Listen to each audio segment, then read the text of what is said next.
Welcome, viewers. If you remember, last discussion we had about the emerging axis between Israel, Greece, UAE, and India. And while discussing this subject, it was belief of all the speakers that a very promising collaboration is developing wherein all the countries will be beneficial. That is the kind of support built on mutual trust, confidence, and reciprocatory arrangements. This is going to benefit not only the involving nations but also world at large. Because if such countries with very rich heritage, culture, and bonding are committed to peace, world peace is kind of assured. While discussing, it was inevitable that Ukraine was discussed. And at the close of the discussion, there was a question that why no one, especially NATO, is actively helping Ukraine. And we promised that we will start this discussion with that question. In the discussion, we have with us experts, and they are going to discuss Ukraine Russia conflict. And it is believed that it is not over till it is over. The discussion is organized by International Council for Industrial Security and Safety Management, wherein we have a tagline, complex matters simply explained. We take up very complex geopolitics related issues or conflict resolution at global level, such issues which are very complicated and very difficult to understand. We bring the experts and try to analyze those issues in very simple manner, easy to be understood by people who do not have sufficient background or knowledge of those expert subjects.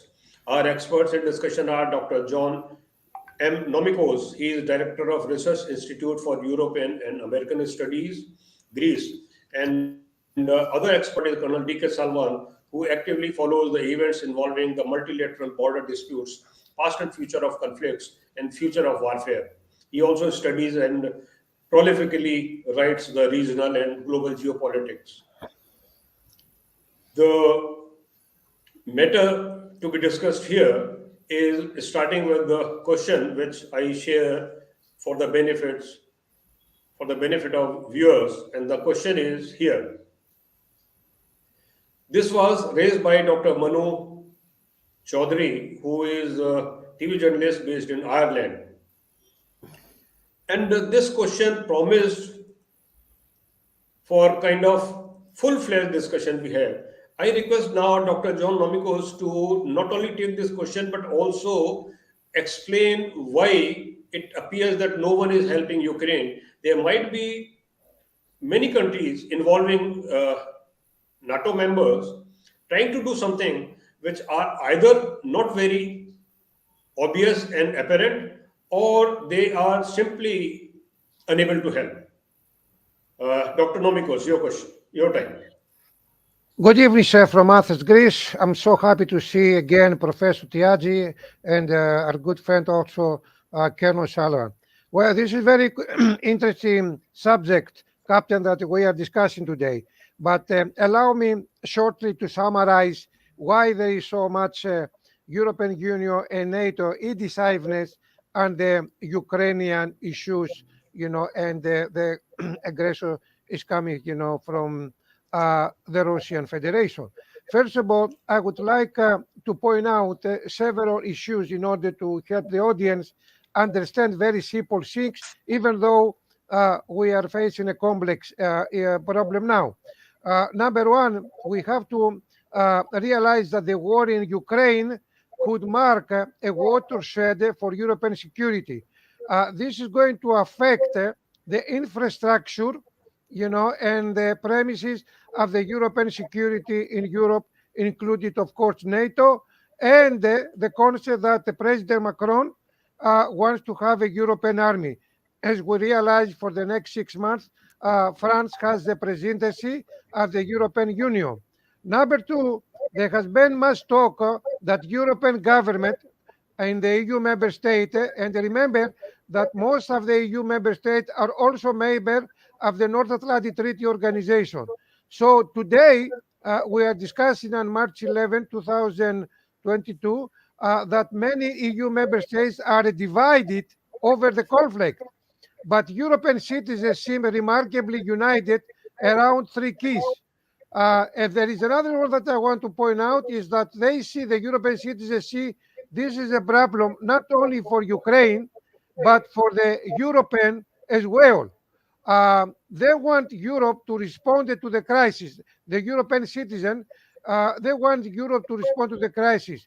But the majorities supporting, enhancing a response from NATO and the EU in particular. However, European citizens and the government as well disagree on which are the most pressing threat linked to the crisis and on the oil prices, because their countries should pay to defend Ukraine people to Poland, Romania, and Sweden are much more willing to make sacrifices than those in France and Germany. In other words, we don't have one common voice at NATO and the European Union. So there is a lot of indecisiveness. The crisis today is likely, the Ukrainian crisis today, likely tests European readiness to defend the European security order.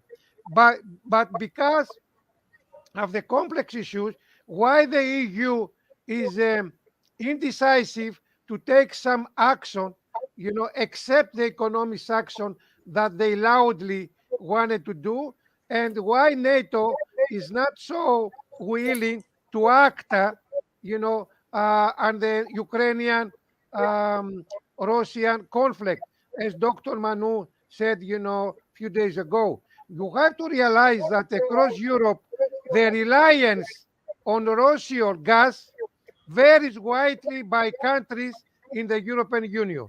Some buy little Russian gas, like the United Kingdom, but other countries, take it, a large amount of natural gas, like the Scandinavia. So we have, countries that they are 100% dependent on Russian oil, like Germany. So Germany is a major country in the European Union, and the Chancellor Scholz said whatever the EU decide as an economic union or NATO decided, Germany is not going to have any embargo against Russia, because Germany is take a lot of oil, a big number of oil from Russia. So what we see here, the nation state of the European Union member state put the national interest first, and the European interest secondly, because the EU is an economic union, but they don't produce oil, so they have to buy oil primarily from Russia, even though the Americans wanted to transfer, oil and storage and LNG, like Dr. Ajay Kumar said, in Cyprus or in Greece and the port in Alexandroupolis. This is going to take time. Now, the good news is that the ISMED is going to be activated. If the Israeli wanted to move on, the Egyptian want to move on, Greek Cyprus want to move on. So I think sooner or later, the USA administration, Joe Biden, has to support it, because there is no other alternative, to support oil to Europe, without, having the Nord Stream 1 and Nord Stream 2. So the ISMED should be activated and to be, another alternative from East Mediterranean to provide oil to Europe, even though that the America, for some reason, wanted, to be frozen. This is not going to happen. And one thing that I would like to point out is that for Putin, it's not a question of money, but it's a question of strengthening Russia. Even though the EU and NATO are not taking any security, option on the Ukrainian, even though they discussed that they will allow Poland to move some plane. But if this happen, we might have some uncontrollable act from Russia against Europe. So Europe need to think what they want to do. I don't see any security against Russia, only economic sanction. That's what I see because, like I said, oil, energy is dependent from Russia, number one.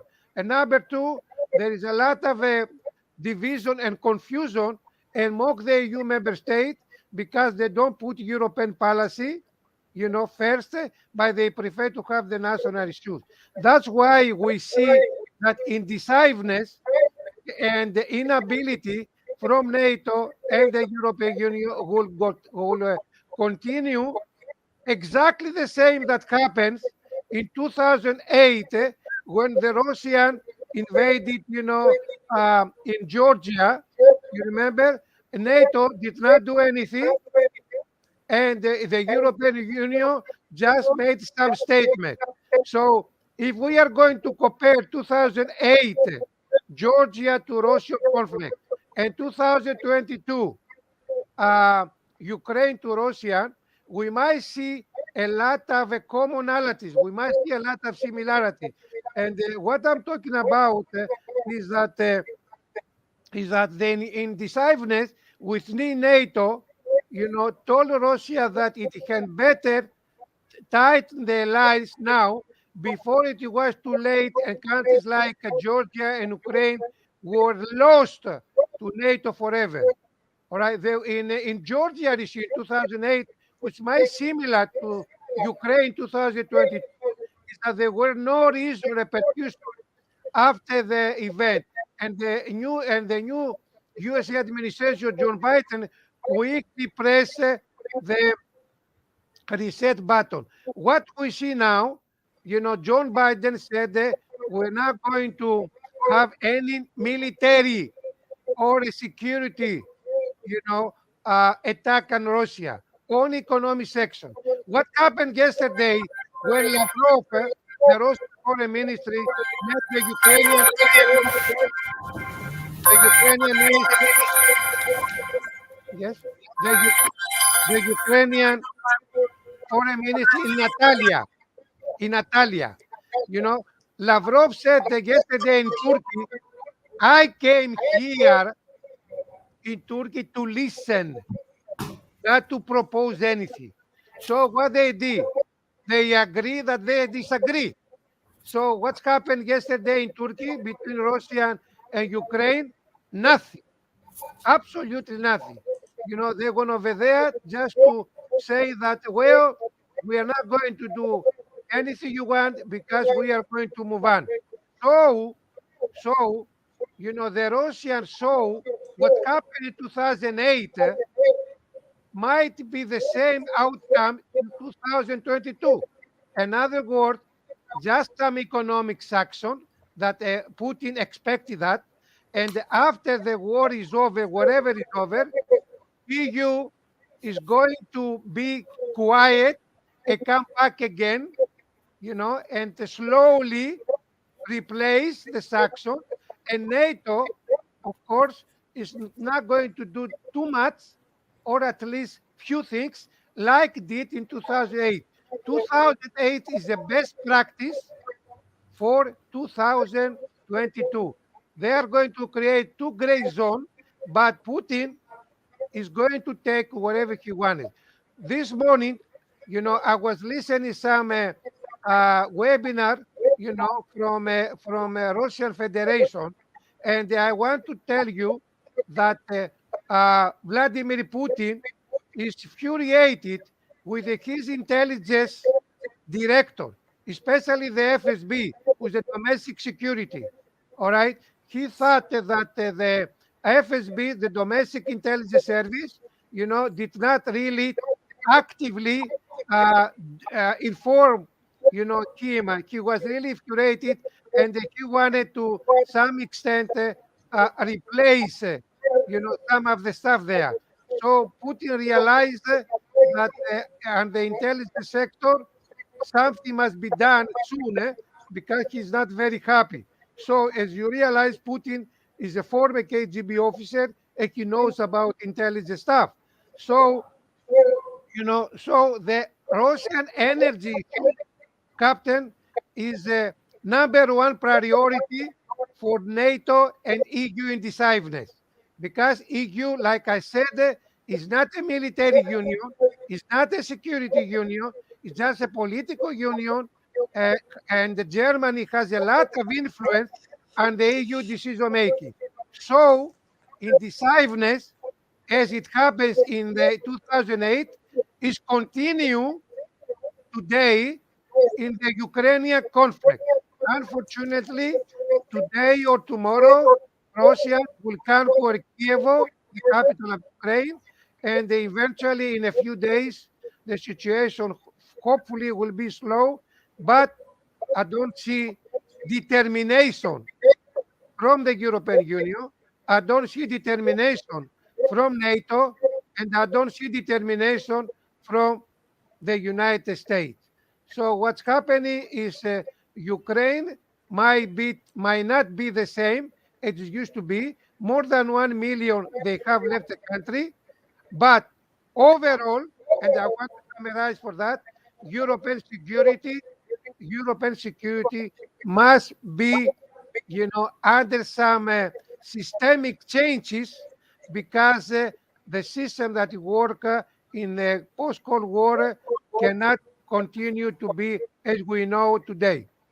I stop here and I pass the floor to you, Captain.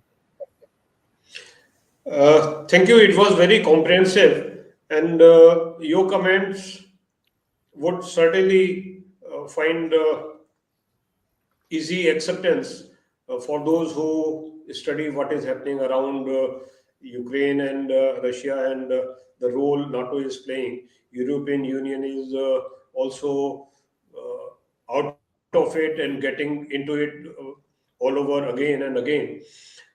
What is actually happening at ground is a matter to be understood, because if our viewers remember, last time we discussed hybrid warfare, and experts, both the experts were part of discussion last week.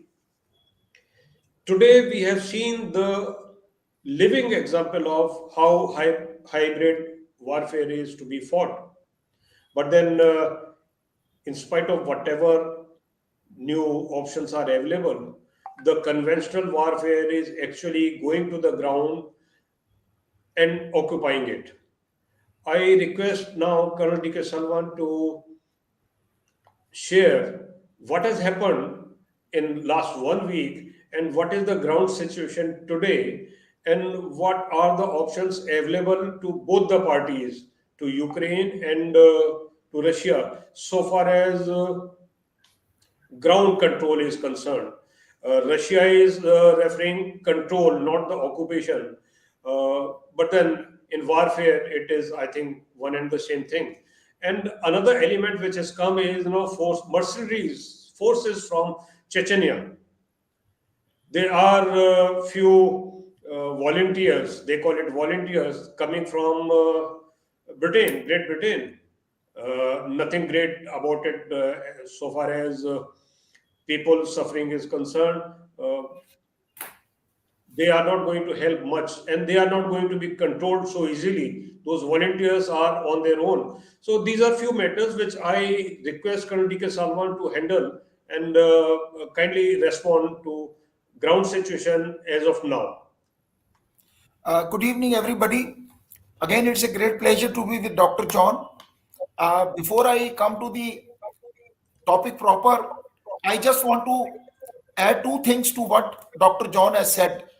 First and foremost is, at the start of the conflict, the the Ukrainian president, Mr. Zelensky, said that nobody has come to my help. I have been left to fend for myself. That was a kind of thing which clearly sent a message to the world that he has been forsaken by the US plus NATO. Second issue was day before he said that US and NATO are scared of Russia. And in the very beginning, also in one of the discussions, we had said that the Americans or US plus NATO together, they have never fought a war for their own territorial integrity against any enemy. They have always been fighting somebody else's war across the globe. Second issue is now with this, uh, there was an opposition to the US from the NATO allies that they do not want a direct confrontation with Russia. So that means nobody wants to, take the bear by the ear, and that is how the whole thing is. And when Mr. Zelensky said that, look, they are scared of Russia. They are scared of Russia. That means he summed up the whole thing. That means the Ukraine is now left to fight for himself. Now, coming back to the situation as it exists today. Now, in the last 1 week, there have been some meetings between the Ukrainians and the Russian diplomats. And yesterday, there was a meeting in Turkey between Ukrainian foreign minister and Russian foreign minister with diplomats in tow, and the Turkey foreign minister also joining the discussions. Now, as happened today in the morning when I was watching, there are satellite pictures that there are a large convoy which is centering around Kiev. Because at this point of time, when we are already 15 days into the war, the Russian objective of demilitarization and denazification.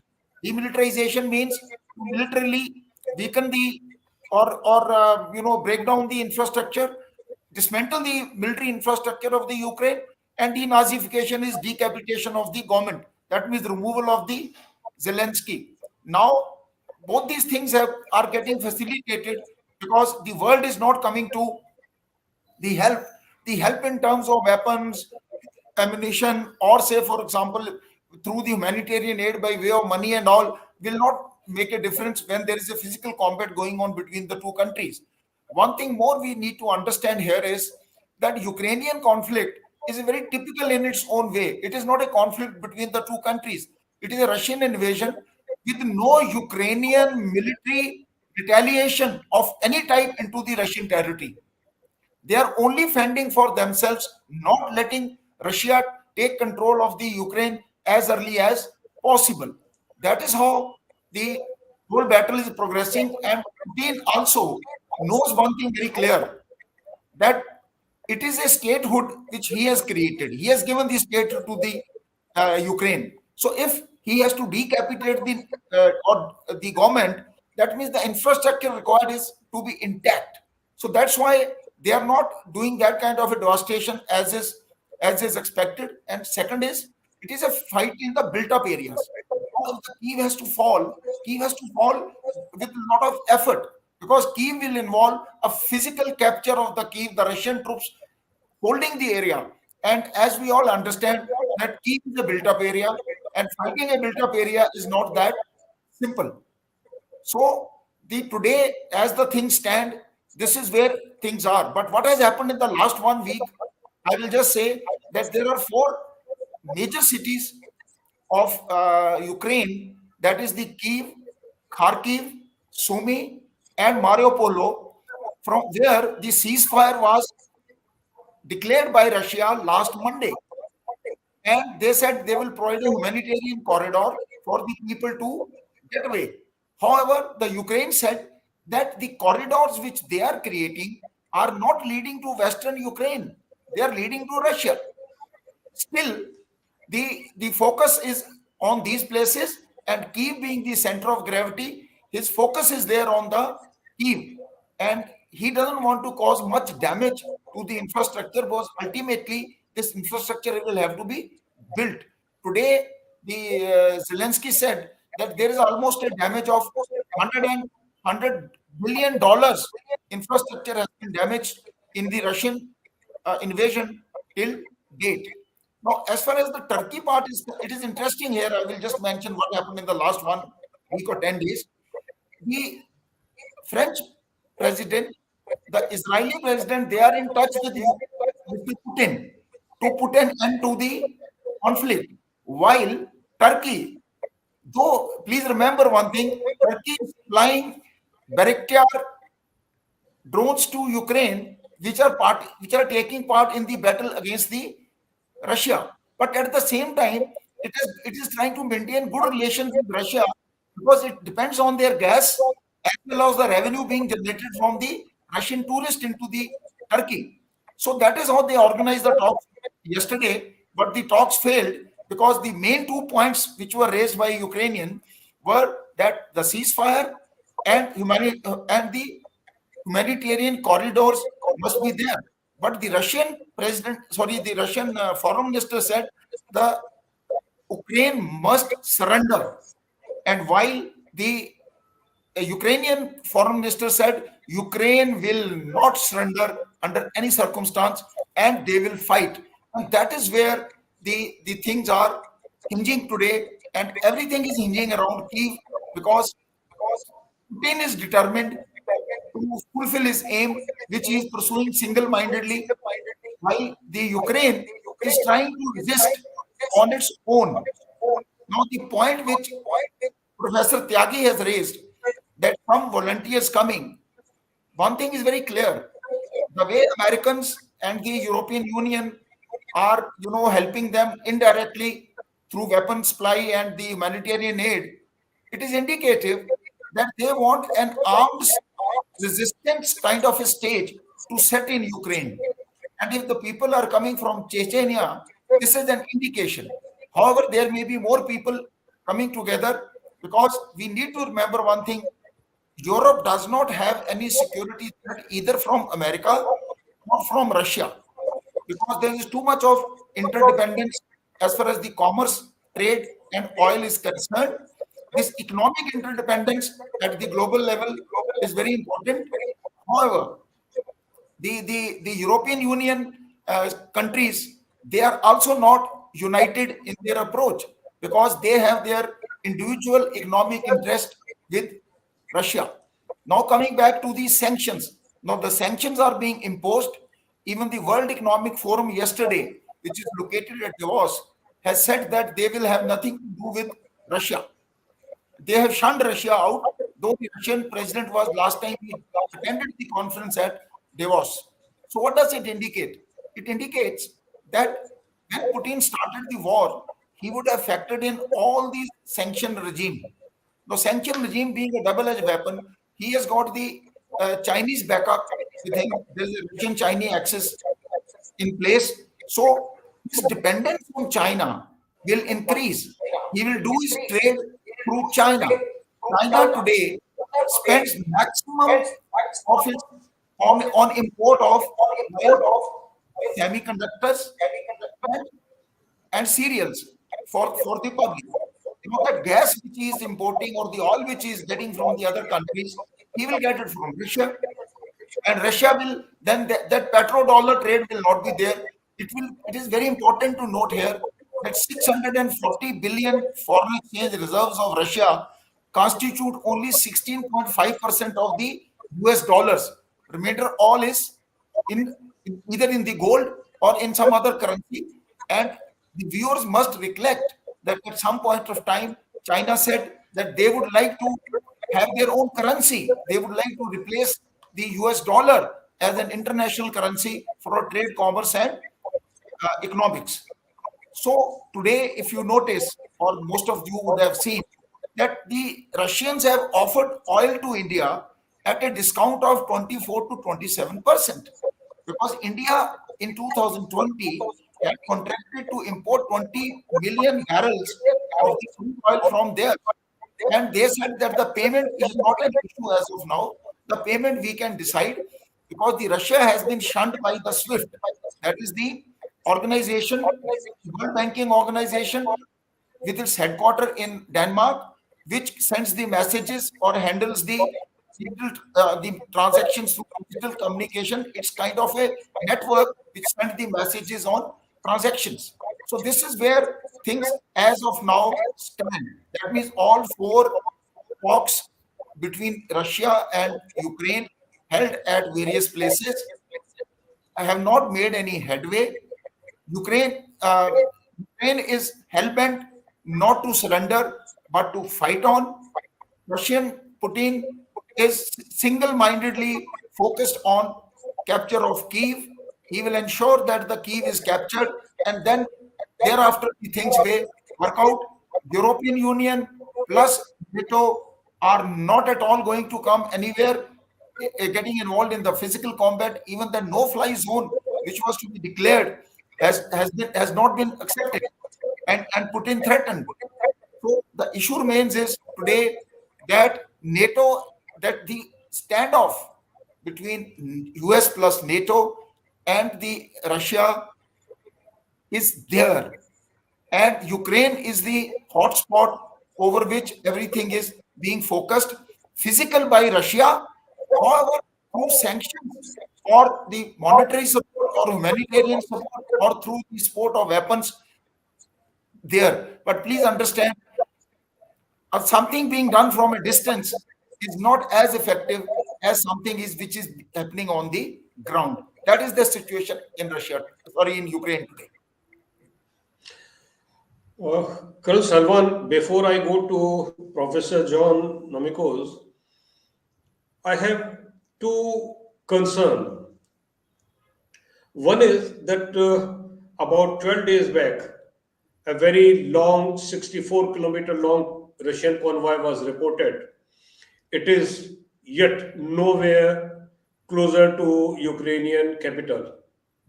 So, a kind of mystery. Other concern here is that Chechenian fighters are brought in by Russia, and many countries' volunteers have come to fight for Ukraine. They are mercenaries. They are not thoroughbred, properly trained professional soldiers. Few of them were soldiers once upon a time, no more. So what I see that they are not going to be under a unified command of professional army leadership. They are not bound by any code of conduct or rules of engagement. And what I see is that if worst situation happens, then these very fighters, so-called fighters, will be engaged in loot, plunder, and rapes. So, how do you see? Respond shortly, maybe 5 minutes at the most, and then I'll go to Professor. Your time, sir. Now, when we look at it, what Putin did to Chechnya, Putin very firmly with an iron hand put down the Chechenyan insurgency.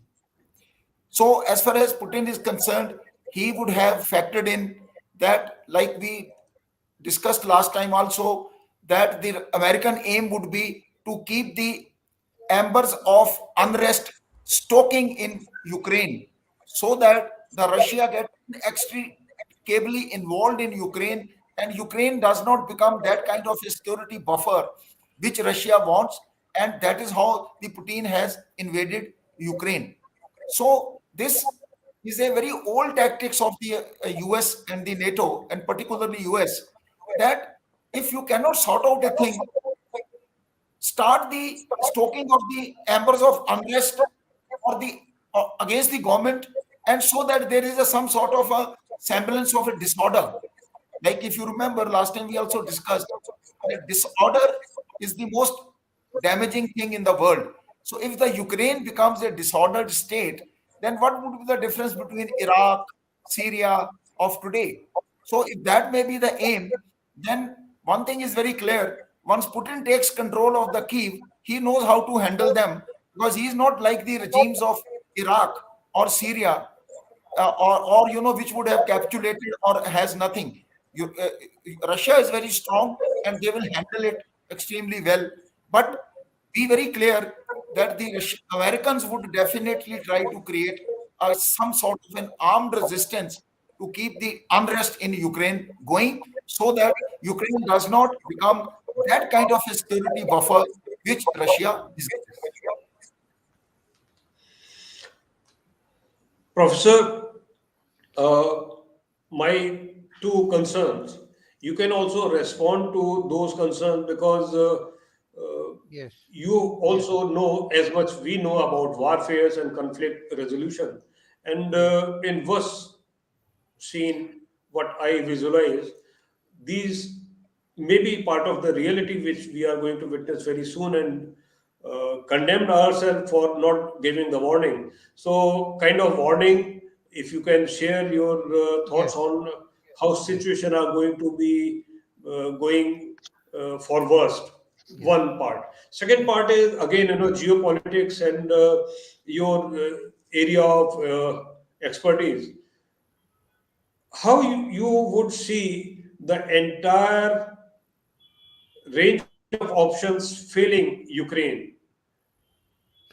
Uh, United Cap, Nations has yes. failed, NATO has failed, European Union has failed. In fact, today Zelensky is writing off all the options and is still going to continue fighting and Mm. engaging volunteers from different countries for its own war, which has been as much his responsibility, but he is Yes. trying to outsource this.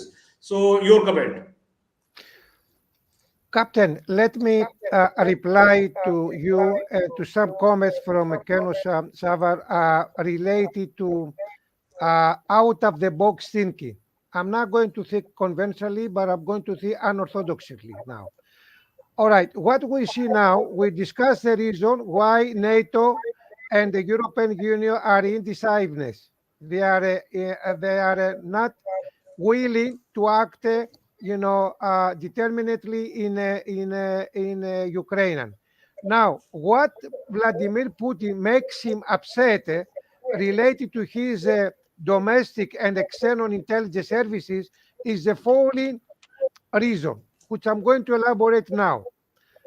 Vladimir Putin is really warning and concerning that proxy, paramilitary groups like, Sadat from Turkey, like Academy from USA, and of course the Russian group Wagner, as a proxy, organization there, are breaking their own missionary. But the same happened from Syria. Assad said people, Turkey said missionary people to fight in Ukraine, because NATO is not there, EU is not there, but every missionary group could go, if they're not going, to Ukraine to fight. That makes, Putin very uncomfortable. And that's why Putin now is criticizing his domestic agencies, because Putin wants the war to finish in the coming days. The same would happen in 2008 in Georgia. The war is very short, and after that few years, he annexed Crimea. Now what he sees, the war is going to the second week, and he doesn't know when this is going to be over. He wants to be over as soon as possible, to annex whatever he wants to annex, to have, recognized, already done it with the Donbass and Luhansk. But for him, it's not good idea to have the war for a long time. The point is that he feels that he lost some control of the time period related to the conflict, because now he might see Ukraine, if he doesn't stop in a few days, he might see Ukraine become a new Syria and a new Libya, Yeah. something that, uh, Zelensky has no other option, because he sees that he's alone. So if there is a vacuum in Ukraine, who is going, to fulfill this vacuum? The proxy actors, and the foreign fighters. I think many foreign fighters from Syria, from North Africa and there. And what Putin is doing, he's asking the Chechenian commanders under his control to go there and to find the foreign fighters that they are going to Ukraine almost every day. They are getting in. And do not really forget that Mr. Zelensky, the president of Ukraine, asked many prisoners to fight. He left the prisoners because he wants them to fight, in Ukraine. So the situation there is becoming very complex, and all these foreign fighters and jihadists that they go to Ukraine might, perpetuate the situation there. So the situation might be out of the control if the war goes on for a few weeks now. And Putin knows that. Putin wants to finish the war as soon as possible before Ukraine becomes Libya. And of course, Putin might welcome some NATO forces to come in order to, uh, uh, fight against them and to have the conflict as soon as possible. Of course, he has recognized it. But right now, because of this NATO indecisiveness, makes the complex conflict there, makes the conflict goes on and on and on. And the longer it goes, the worse for Russia. That's why Putin wants to avoid. He wants the conflict to be under control, of the Russian Federation, and he wanted to start, act Ukraine as he did in 2008 conflict in Georgia. 2 weeks for him is enough. After 2 weeks, Russia is going to be in a big trouble because, like I said, every day foreign jihadists, criminals coming to Ukraine to fight with, the Azov Nazi detachment in Mariupol and the other, places. So the situation might be, like a volcano ready to explode further if it doesn't stop now.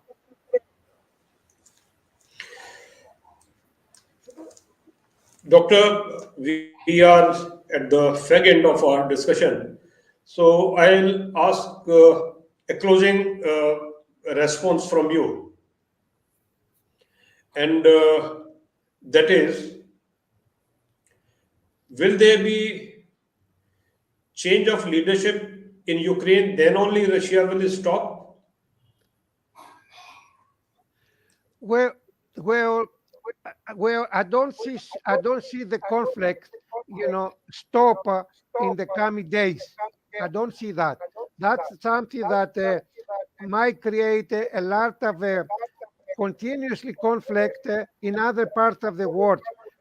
I don't, I see right now that this conflict, as long as it goes, it might have side effect and and the shaping of the maps in the Balkans. All right, Bosnia, Herzegovina, and Kosovo and Albania right now might be the next patient, if I use a medical word, of this Ukrainian conflict, because as long as we see Ukrainian refugees come to Greece and come to Germany or to Poland, this is going to become a lot of pressure. Now, if Poland allows plane like MiG-29 goes to Ukraine, this is going to be again another complex and another how can I say uncontrollable event. And Captain, as long as NATO is not actively involved in Ukraine and only individual member of NATO, acting alone, or EU acting alone, nothing is going to accomplish. Nothing is going to accomplish. So Ukraine is getting more and more complex, and that makes Putin realize that I would possibly say that what I see now, Captain and Colonel, I see a Russian intelligent failure to complete this conflict in the period of time they wanted. They succeeded to finish the 2008 conflict in Georgia in 2 weeks. So Putin thought that Ukraine might become similar to the Georgian conflict. He failed. That's why he's infuriated with his intelligence, director. He didn't realize that this is going to have more time that he thought, and this is against Russian Federation now. Even though NATO is not there, EU is just economic sanction, and now Putin wanted to stop as soon as possible, but NATO decisiveness and EU decisiveness is a big trauma for them. And the only tool, the only weapon that the West has now is economic sanction, nothing else. Col Salwan, if you remember, we started a discussion on Ukraine on 23rd, and that was first day, I believe, the operation started. And you made a statement that Putin is not going to capture Ukraine. And next day, Putin made the statement that his objective is not to control and capture Ukraine. And there were certain conditions known at the time also. Today, those conditions are very predominantly known for everyone. But the question here, and that would be your closing remark for today's discussion, that we don't see those stated objectives being fulfilled, achieved. Russian forces are still not inside the capital. And even the change of leadership is not seen anywhere as one of the possible options. So, how you see that the entire conflict is going to conclude? I'll put it across in this way. This is the issue of leadership. Leadership is a responsibility. Zelensky is answerable, accountable, and thus responsible for the security of the Ukraine and the Ukrainian people. That is where he said, though he has been forsaken by US plus NATO, and he has said that they are scared of Russia, but he still says, I will not surrender. I will keep fighting. So probably that kind of a thing might have not been in the mind of the Putin when he started the ops. And second is the Putin himself. Putin is also a leader. He is also accountable to Russia and responsible to his people. So he also has got a major task at his hand that when he's putting so many thousands of troops into the battlefield, he's answerable. So it is now the question of leadership, because the US and NATO are not accountable either to Ukraine or to Russia.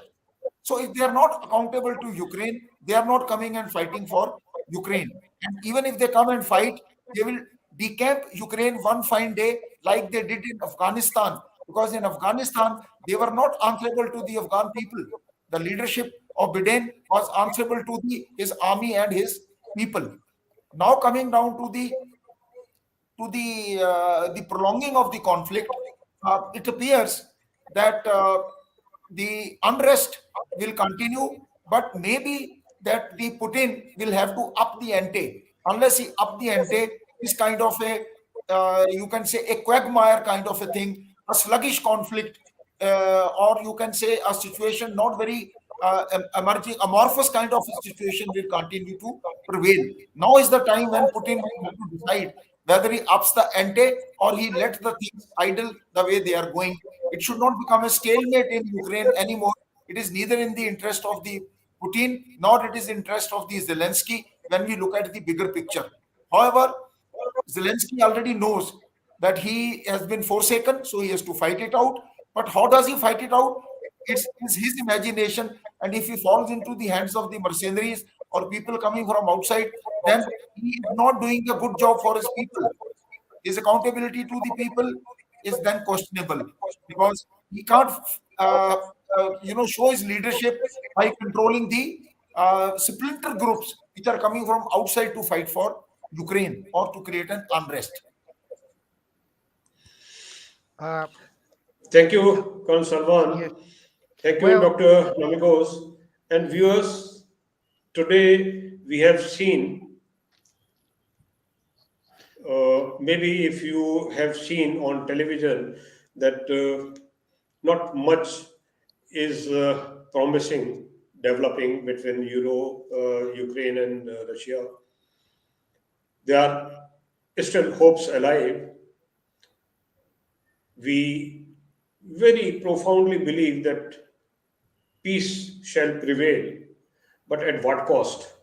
That is the question which disturbs everyone's mind, and souls are tormented because what is being shown on television channels is not very pleasant things to see. However, war is something which we must realize is inevitable when clashes take place and conflicts are not resolved. But ultimately, humanity shall win and prevail. Next discussion we will have again on that positive side, that how few countries can bring fortune, prosperity, peace, not only to their country but also to the region and at world. We have discussed first part of the axis developing between Israel, UAE, Greece, and India. Second part, we will have the Israel perspective. We have already, thanks to good Professor John Nomikose, he brought in the Greek perspective. Now we will have expert from Israel who will bring in the Israel perspective on that developing axis. I hope that you enjoy such discussions. If you want to be given advance notice, subscribe to the channel so that you will be notified and hope that you remain as happy, cheerful as your society, your friend circle, and your family permits. Remain happy, remain cheerful, remain healthy. Till then, tata, see you. See you.